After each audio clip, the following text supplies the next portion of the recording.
Friday, July 25th, 2008, Superior Valley Press, article titled More Hours Sought for CBP, California Border Patrol. Request to increase overtime, cap set for officers, by Victor Morales. Calexico, U.S. Customs and Border Protection officers, some working double shifts 3 times per week and others maxed out on the amount of overtime allowed, could be given extra hours if a request made by their higher-ups gets approved. The request to increase the monetary overtime cap, set at $35,000 for the CBP officers, came from the San Diego field office. Its director, Gurdit S. Dillon, said Thursday. He oversees all land ports on the California-Mexico border. It was unclear how the overtime waiver would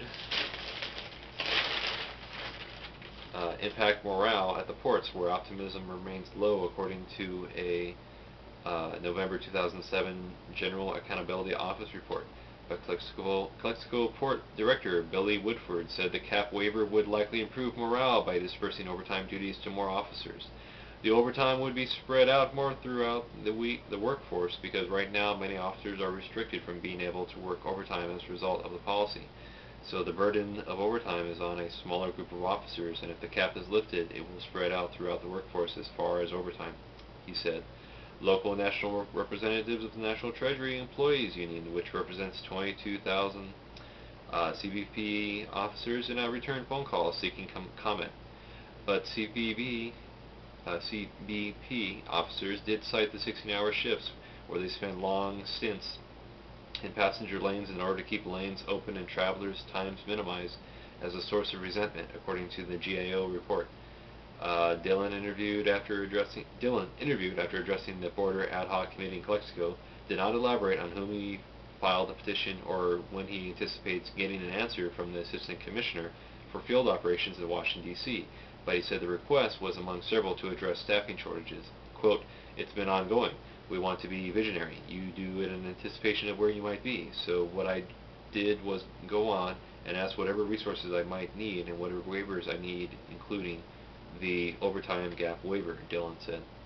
Clearly, CBP officials are struggling to fill vacancies while at the same time facing local pressure to speed up the wait times. Unspecified numbers of CBP officers from the San Diego field office have begun to augment the forces in Calexico, where vacancies and high attrition rates persist, officials said. The length of the stay is indefinite, said Calexico Assistant Port Director Sergio Beltran.